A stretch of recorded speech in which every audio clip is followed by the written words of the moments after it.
Cordyceps Infection. Picture a fungus that doesn't just kill you, it crawls into your brain, rewires your thoughts, and turns you into a twitching, snarling monster with mushrooms sprouting from your skull like a grotesque crown. That's the Cordyceps Infection, a fungal nightmare ripped from the real world where it hijacks ants and forces them to climb high, spread spores, and die. In The Last of Us, it's humans who get the treatment, transformed into clickers, stalkers, and bloaters, monsters driven by a hunger for flesh and a knack for making your last moments a symphony of screams. This isn't just a disease, it's a parasite spreading through bites, spores, or just bad luck in a dark alley. Cities fall as infected hordes overrun survivors, their eerie clicks echoing through ruined streets. No government, no army, no hero can stop it. Civilization doesn't fight back, it decays, block by block, body by body. Survivors huddle in quarantine zones, scavenging for scraps while the infected multiply. The worst part? Your memories, your will, your humanity, all chewed up by a fungus that thinks you're better off as its puppet. In this apocalypse, hope's a pipe dream, and the only thing growing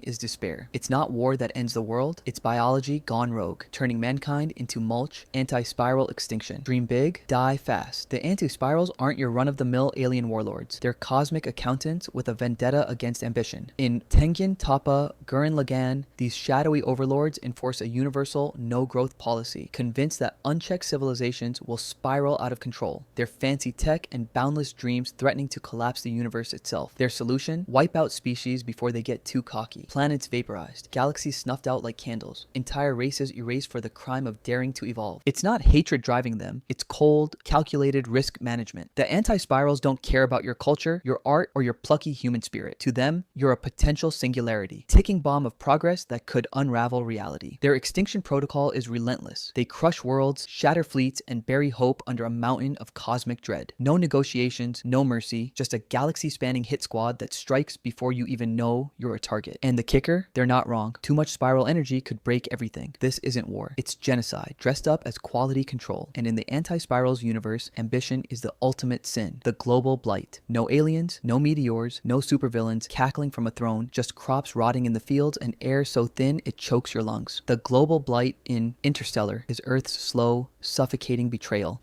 A quiet apocalypse that doesn't need explosions to end humanity. Wheat's gone, wiped out by a relentless plague, corn's on its last legs, wilting under a sky choked with dust storms that bury homes and hope alike. Every harvest fails a little more, every breath gets harder, and humanity starving in its own cradle. Farmers watch their fields turn to ash, their kids coughing in the haze, while governments lie through their teeth about solutions. There's no enemy to fight, no war to rally against, just the relentless grind of biology giving up. The planet's not angry, it's exhausted, and it's taking mankind down with it. Cities empty out, schools close, and the world shrinks to survival. Scavenging for scraps, rationing oxygen, praying for a miracle, but miracles don't grow in blighted soil. The blight isn't loud or flashy, it's a creeping death that suffocates hope as surely as it does the crops. And the worst part? It feels real, like a future we're already flirting with. No heroes can punch this enemy, no spaceships can outrun it. This isn't an apocalypse of fire and brimstone, it's humanity choking on despair and dirt. The Death Stranding ghosts that explode when you die. Rain that ages your skin to dust in seconds. Welcome to the Death Stranding, where the world's gone so unhinged, even the afterlife's got a vendetta. In Hideo Kojima's fever dream apocalypse, invisible beached things, BTs, stalk the ruins, tethered to a reality where life and death bleed into each other like a cosmic oil spill. Step on the wrong patch of dirt, and a tar-soaked specter drags you to a void out that craters the landscape. Timefall rain fast-forwards everything it touches. Flowers bloom and die in moments, metal rusts, your face wrinkles before you can scream. Humanity's scattered into bunkers, connected only by delivery routes and fragile ropes of hope carried by porters like Sam Bridges. No war ended the world, just a supernatural rift that severed society's ties. Babies in jars, chiral networks, and cryptic holograms are all that's left to stitch mankind together. The living dodge ghosts while hauling packages, building bridges, and praying not to trip into an explosion. It's a world where every step risks annihilation, and the only thing keeping humanity going is a stubborn refusal to quit delivering the mail. Planet-wide, flooding Earth's drowned, turned into an endless ocean by climate change cranking the dial to apocalyptic. Land, a fairy tale whispered by sunburned drifters drifting on cobbled together rafts, their skin cracked from salt and desperation. In Waterworld, civilization's a memory, reduced to jet skis, scrap metal forts, and bartering for fish guts or a half-rotted potato. Science is dead, replaced by myths about a fabled dry land that's probably just a cruel hope. The strong prey on the weak, trading bullets and blades for a sip of fresh water or a rusted can of food. No governments, no laws, just tribes of survivors fighting over the last scraps of a world world that's all wet and no mercy. The mariner, a loner with gills, cruises this soggy hellscape, dodging cannibals and fanatics who'd kill for a glimpse of dirt. Moralities as scarce as solid ground. Betrayals the currency and hopes a rumor you can't afford to believe. It's Mad Max with flippers, where every wave hides a knife and every horizon promises nothing but more water. Global infertility. No bombs, no aliens, no cataclysmic storms, just an eerie silence where the laughter of children used to be. In Children of Men, humanity's been infertile for 18 years and the world's a crumbling hospice teetering on the edge of collapse. No babies, no future, just a slow motion apocalypse. Cities are war zones of riots and refugees. Governments cling to power with iron fists and society's ripping itself apart over the scraps of a dying world. Schools are shuttered, playgrounds are rusted, and the youngest people are adults who'll never know parenthood. Everyone's just waiting to die, numbed by drugs, violence, or propaganda that promises order but delivers cages. Then, a miracle. One pregnant woman, Key, appears. A flicker of life in a world gone barren. But miracles in this hellscape come with a body count. Every faction wants her, rebels, tyrants, even the desperate, because she's not just a mother, she's a symbol of everything humanity's lost. This isn't an apocalypse of fire or flood, it's humanity, suffocating under the weight of its own extinction. In Children of Men, the end isn't loud. It's quiet, and that's what makes it terrifying. Dark Forest Revelation. You thought First Contact would bring handshakes, peace treaties, or maybe a nice interstellar potluck. Wrong. The Dark Forest revelation in The Three-Body Problem says the universe is a predator's playground, a cosmic jungle where every civilization hides in the shadows because broadcasting your existence is like screaming in a lion's den. The Trisolarans, Earth's nearest galactic neighbors, are coming, and they're not here to chat. They're hunters, driven by a desperate need to survive on their chaotic three-sun world. Earth's mistake? Sending a signal into the void, a naive hello that lit up humanity's position like a flare. Now, the Trisolarans have locked on, and their invasion fleet is centuries out but closing fast. The Dark Forest theory is brutal. Every species is either a predator or prey, and trust is suicide. Civilizations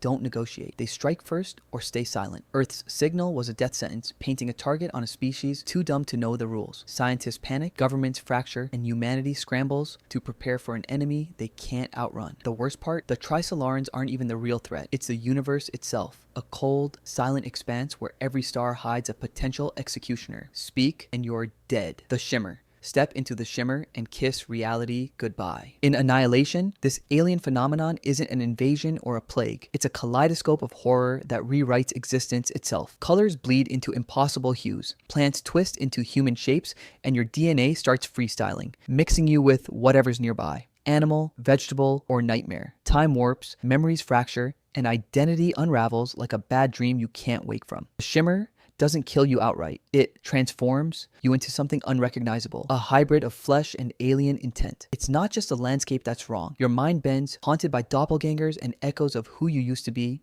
The team sent to explore it, biologists, soldiers, scientists, find their sanity peeling away as the Shimmer rewrites their cells and souls. There's no fighting it, no escaping it. Humanity doesn't stand a chance because the Shimmer isn't here to destroy. It's here to remake everything in its incomprehensible image. It's a beautiful, unknowable horror that turns you into a stranger in your own skin.